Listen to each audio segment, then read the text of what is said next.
What is going on, guys? Welcome back to your 11th XHTML tutorial, and in this tutorial I think it's time to start covering tables. Now what a table is it's an easy way to organize information on your website into rows and columns. It might make it easier to read, easier to view, easier to navigate. So if you're familiar with Microsoft Excel at all, that pretty much is a program to make tables. It's the same concept as like a spreadsheet.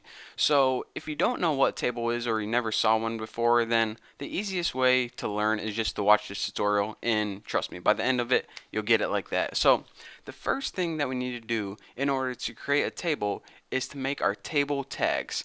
And yes, the keyword for this is table, and the ending tag table. So our entire table, all of the information is going to go in between these tags.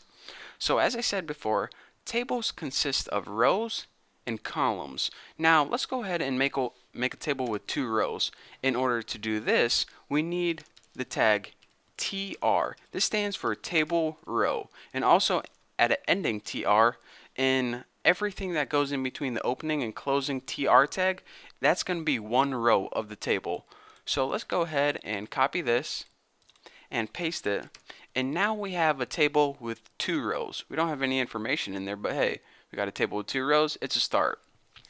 So remember earlier I said that tables consist of rows and columns. Well, in order to make a column in your table, go ahead and add some space in between your table rows so we have some room to work. And you might think that the keyword for this is TC, but it's not. It's actually TD, and I believe this stands for table data. Why they didn't name it column, I don't know. It would have made a lot more sense, but hey, I don't make the rules, they do. So anyways, TD, and also an ending, TD, maybe it stands for touchdown, who knows. And anything you put inside here is going to show up in that column. So let me go ahead and just copy this. So now our first table row has three columns in it. So if we copy this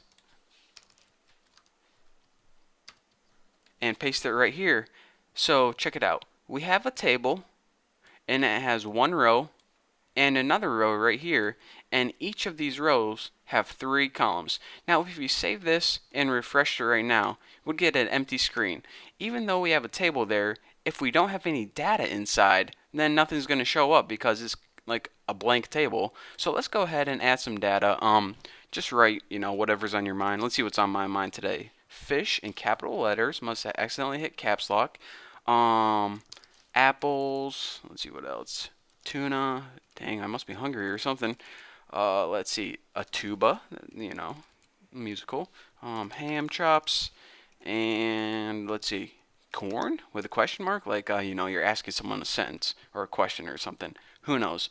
Whatever six things are on your mind, throw in there. So let's go ahead and save this and see what we got. Go ahead and refresh this, and you can see that our table now consists of the two rows. Here's row 1 and here's row 2, and each of these rows has three columns. 1, 2, 3 in the first one, 1, 2, 3 in the second one. And if you kind of highlight over it, you can kind of see the border, which brings me to another point.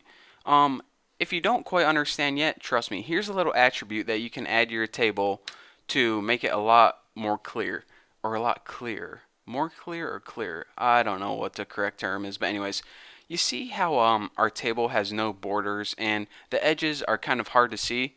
Well, table has an attribute called border, and you can set it equal to however thick you want the border to be. So let's go ahead and just make it 1 pixel thick and save it and check it out.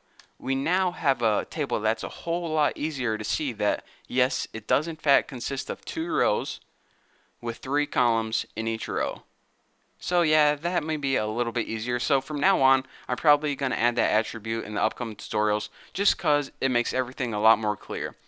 So anyways, that is your basics of how to create a table, how to create individual rows and columns, and in theory you can have as many rows as you want and also as many columns in each row. So yeah, that's it. And another thing I want to point out before I let you guys go, you see that all we did is add text into these columns or table data, but you can add anything that you would add in the body. For example, if I wanted to add an image right here, I could add an image. If I wanted to add a link or a paragraph or a header, I could do that. So anything that you could add in the body of your website, you can add in a table data.